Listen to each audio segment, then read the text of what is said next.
धर्मांतरण विवाद में युवक का बड़ा दावा, बोला, इस्लाम नहीं छोड़ूंगा। उत्तर प्रदेश के जनपद शामली में चर्चित धर्मांतरण और निकाह प्रकरण ने नया मोड़ ले लिया है। मामले में युवक आयुष मालिक ने सामने आकर कई अहम दावे किए हैं। युवक का कहना है कि उसने किसी दबाव में नहीं, बल्कि अपनी इच्छा से करीब 12 वर्ष पहले इस्लाम धर्म स्वीकार किया था और अब वह किसी भी कीमत पर हिंदू धर्म में वापसी नहीं करेगा। युवक ने यह भी आरोप लगाया कि उस पर अपना धर्म परिवर्तन वापस लेने का दबाव बनाया जा रहा है, लेकिन वह अपने निर्णय पर पूरी तरह कायम है।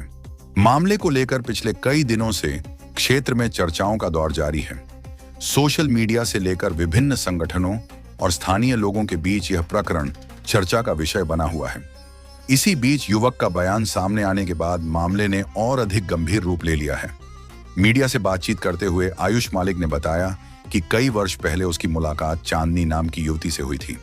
उस समय वह अपनी कंधे की चोट के इलाज के लिए एक फिजियोथेरेपी सेंटर में जाता था, जहां चांदनी कार्यरत थी।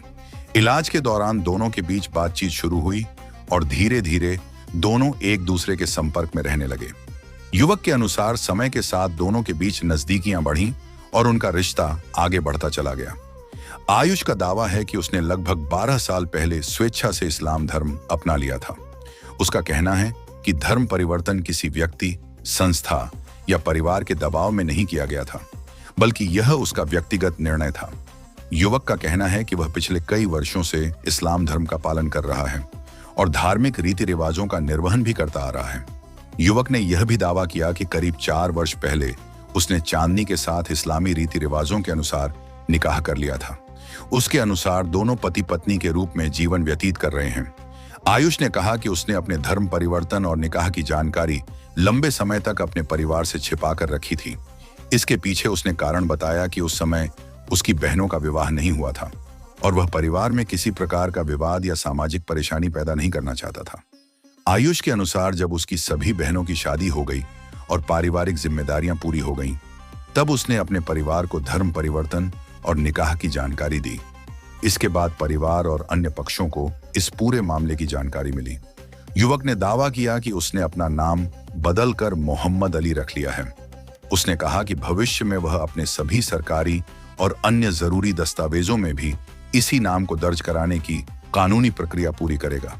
युवक ने साफ कहा कि वह अपने वर्तमान धर्म और पहचान के साथ आगे जीवन जीना चाहता है। दूसरी ओर इस पूरे प्रकरण को लेकर विभिन्न संगठनों, परिवार के सदस्यों और अन्य पक्षों की ओर से अलग अलग दावे किए जा रहे हैं।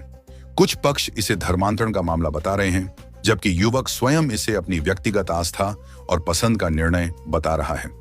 इसी कारण मामला संवेदनशील बना हुआ है और क्षेत्र में लगातार चर्चा का विषय बना हुआ है।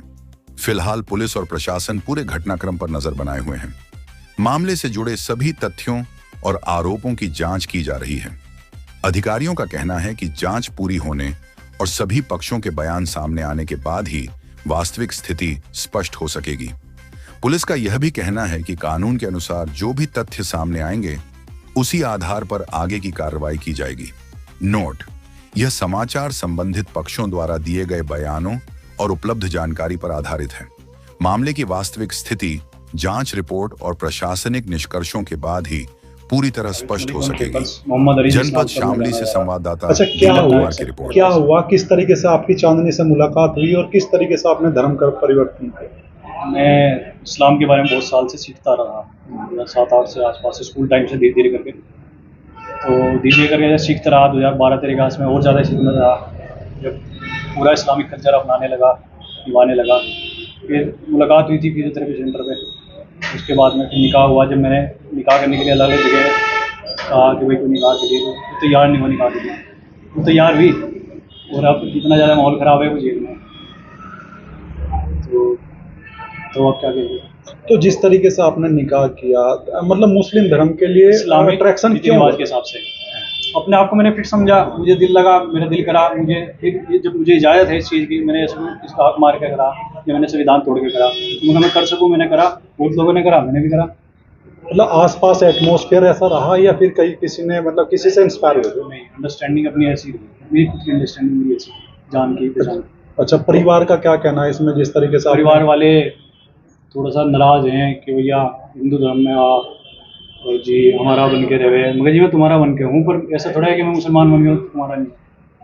तो जैसे जैसा हर किसी की जिंदगी में किसी बात को लेके टर्निंग पॉइंट आता है, आपका क्या टर्निंग पॉइंट रहा? ऐसा क्या कारण रहा कि आप जो है मुस्लिम धर्म में चले गए? तो 24 घंटे टर्निंग पॉइंट है सर, अर्थ रोटेट कर रहा तो टर्निंग पॉइंट है, वैसा कोई टर्निंग पॉइंट नहीं है बहुत ज़्यादा। मैंने धीरे धीरे सीखा, बट ऐसा नहीं कि मैं फला दिन इंस्पायर हुआ और आज मैंने कलमा पढ़ा तो जी मैं कल से मुसलमान हो गया, आज से मुसलमान हो गया, ऐसा नहीं है। इस्लाम को आप धीरे धीरे जान के पहचान के, जिसने खुद से जो दिल से करेगा ना, दिल से सीखेगा करेगा, इखलास के साथ करेगा, सिंसियरिटी के साथ करेगा, उसको बगैर रहनुमाई के तहत आएगी इसको। अच्छा, जिस तरीके से आपने चांदनी से निकाह किया, परिवार को ये लोगों को क्यों नहीं लेके गए जब आपको निकाह करना था? परिवार का इकलौते बेटे हो।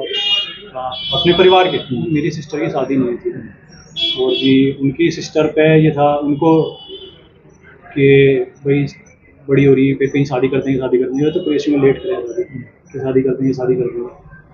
तो मैंने निकाह के लिए प्रपोज करा था, फिर कर लिया था निकाह, उसके बाद में फिर घर वालों को बाद में बात करी थी। अच्छा, डॉक्टर जो इसरार है पाकिस्तान के, उनका यूट्यूब देखने के लिए किसने प्रेरित किया था आपको? किसी ने प्रेरित नहीं करा, यूट्यूब पे ऑल वर्ल्ड के अलग अलग स्पीकर आते हैं, किसी को भी आप सुन लो, ऐसा दबाव नहीं है ना, उसका ये है। तो आपने जो ज़्यादा देखोगे आप, या आपका इंटरनेट एल्गोरिथम है कि आपको वही पसंद आया कि आप उसकी वीडियो तो वही ज़्यादा चलता रहे। फिर डॉक्टर इसरार की बात ज़्यादा लोग काटते नहीं, मैंने वो अच्छा लगा था। अच्छा, ये बताओ कि जिस तरीके से आप पहले मंदिर में पूजा नहीं करते थे, लेकिन अब आप 5 टाइम की नमाज कब पढ़ रहे हैं? वो क्योंकि इस्लाम में मैं पूरी तरह से आया, जान पहचान के समझ गया, वो फ़र्ज़ है। मंदिर का जाना कोई कंपलसरी नहीं है ना, मैं उसको फॉलो करता था, मुझे ज़्यादा मैं कह नहीं सकता। पर यह कि इस्लाम में अगर आप आए तो आपको पूरा निभाना पड़ेगा, नमाज आपके ऊपर फ़र्ज़ है।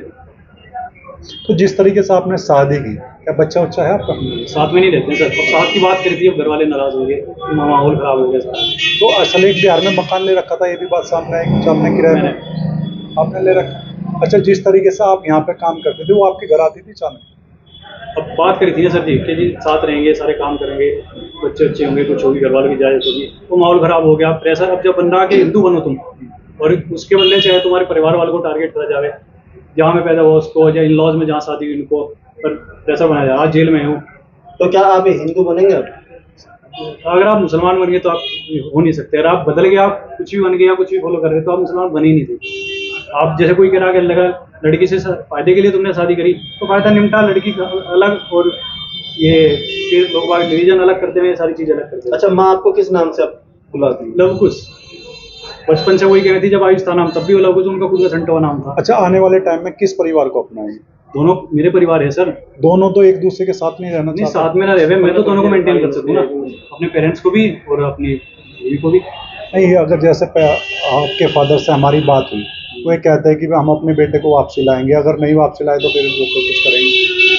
फिर किस मैं तरह अपने आप को नहीं काट सकता, मेरे पेरेंट्स अगर काटते तो बात लगे, मुझे इजाज़त नहीं है। अच्छा, ये जो दाढ़ी आपने बढ़ा रखी है, क्यों बढ़ा रखी है? हमारे नबी ने हुक्म दिया और सुन्नत है हमारी, दाढ़ी फर्ज है आप पे कि आप जितनी गाल की खाल छुपे जितनी दाढ़ी आपको रखनी है, तो फिर एक मुश्त रखनी है, सुन्नत है। हमारे सभी नबी वलियों ने रखी दाढ़ी। अच्छा, जिस तरीके से आपने मुस्लिम धर्म ग्रहण किया, घर पे क्या परिवार वालों को कब बताया आपने कि मुस्लिम? घर वालों को मैंने बताया नहीं, लोगों से उनको पता लगा धीरे धीरे करके, पर मैंने उनको बताया नहीं था। अब जाके फरवरी में मैंने उनको ऐलान करा था, मुझे ऐसी बात है, मैं मालूम है कि मैं करता ही नहीं, शिक्कत नहीं करता तुम्हारी किसी चीज़ में, मेरा मन नहीं लगता, मैं अपना कहीं फिट कर रहा, मेरा दिल क्या कर रहा हूँ। अच्छा, क्या मानते हैं कि जिस तरीके से आपने इतना बड़ा झूठ अपने परिवार को बोला, दूसरा धर्म ग्रहण कर लिया, तो आप अपने आप को झूठा नहीं मानते इस बात को? इसको झूठ की बात नहीं है, थोड़ा सा ये था कि धीरे धीरे करके उनको बता दूंगा, और थोड़ा सा मैंने छुपाई थी अपनी बात, कुछ बहुत सवाल रहे, उन्होंने छुपाया, सारी उम्र छुपाया अपने आप को, माहौल के हिसाब से, लोगों के हिसाब से। अच्छा, ये तो क्या इस्लाम इस बात की इजाजत देता है कि आप झूठ बोले, छुपाए किसी बात की? छुपाने की इजाज़त है माहौल के हिसाब से। अगर आपको जान माल का डर है, आपको माहौल ख़राब का डर है, कितना फसाद फैलाने का डर है, कोई लड़ाई झगड़े का डर है, तो आप छिपा सको कि आप इस्लाम में हैं, पर इतना है। पर ये नहीं है कि आप झूठ बोल लो इस तरह को, इस्लाम में तो झूठ बिल्कुल भी नहीं है, झूठ बोलने वाला, धोखा देने वाला इस्लाम में बिल्कुल तो क्या आपके पापा ने जैसे मुकदमा दर्ज कराया, आपकी दूसरी फैमिली जेल है, तो उनकी पैरवी करेंगे आप? पैरवी कैसी, किस तरीके की? मतलब उन्हें छुड़वाने की, या फिर एक तरीके से उनके हक पास? इंसाफ की बात सर सारी जगह रखी जाएगी। आज ये नौबत आ रही, हक इंसाफ की बात की आ रही, इसलिए बात सारी जगह रखी जाएगी। ठीक।